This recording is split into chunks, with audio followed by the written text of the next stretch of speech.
नमस्कार, चला आपण बनवूयात आज शेव टमाटरची भाजी. ह्या ठिकाणी मी एक कढाई घेऊन तिला व्यवस्थित गरम करून त्यामध्ये एक पळी तेल टाकले. त्यामध्ये मोहरी तडतडवून नंतर आपण कढीपत्ता, बारीक चिरलेला लसूण आणि बारीक चिरलेली हिरवी मिरची, 2 हिरवी मिरची तुम्ही तुमच्या आवडीनुसार जास्त पण घेऊ शकता. त्यानंतर आपण ह्या ठिकाणी कांदा टाकून हे सर्व फ्राय करून घेऊया. कांदा छान लालसर होईपर्यंत आपण त्याला व्यवस्थित फ्राय करून घेऊयात. आता यामध्ये आपण मीठ टाकूयात आणि एकतर कालवून घेऊयात. त्यानंतर ह्या ठिकाणी आपण 1 चमचा बेसन पीठ घेतलेले आहे. बेसन पीठ टाकल्याने भाजीला छान ग्रेव्ही येते. त्याला लालसर होईपर्यंत आपण नीट फ्राय करून घेऊयात. त्यानंतर यामध्ये हळद, लाल तिखट, आवडीनुसार तिखट टाका आणि घरचा खडे मसाला टाकूयात. तुम्ही हवा असेल तर दुसरा कोणताही तुमच्या आवडीनुसार मसाला वापरू शकता. आणि थोडीशी चवीपुरतं साखर टाकली, ते एक वेगळी फ्लेवर येण्यासाठी. त्यानंतर आपण 3 टमाटे बारीक चिरून घेतले होते, ते टाकून नीट ह्या मसाल्यांमध्ये फ्राय करून घेऊयात.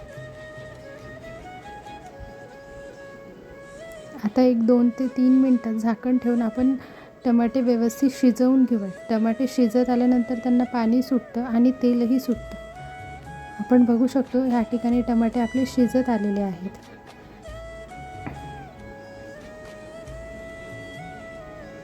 आपल्याला अजून थोडा वेळ त्यांना शिजवून घेण्याची गरज आहे. एकदा टमाटे पूर्णतः शिजत आले की भाजीला एक छान वेगळाच गेस्चर येऊन जातो. या ठिकाणी आपले टमाटे पूर्णतः शिजून तयार आहेत. त्याला छान प्रकारे असं तेलसुद्धा सुटलेलं आहे. आता ह्या ठिकाणी मी दुधावरची साय वापरली आहे. त्याचप्रमाणे तिला थोडंसं पाणी टाकून आपण व्यवस्थित जे आपले टोमॅटो तयार झालेले आहे शिजून, त्यांना फ्राय करून घेऊयात.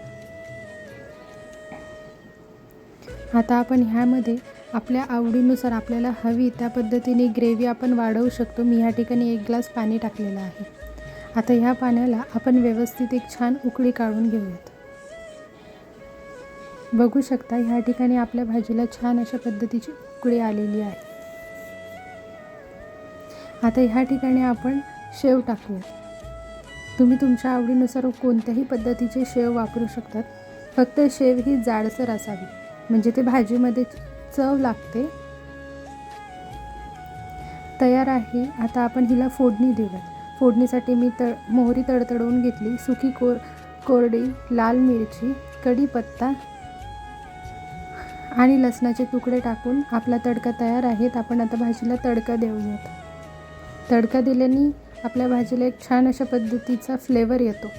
आता आपण तो तडका सेट होऊ देऊ.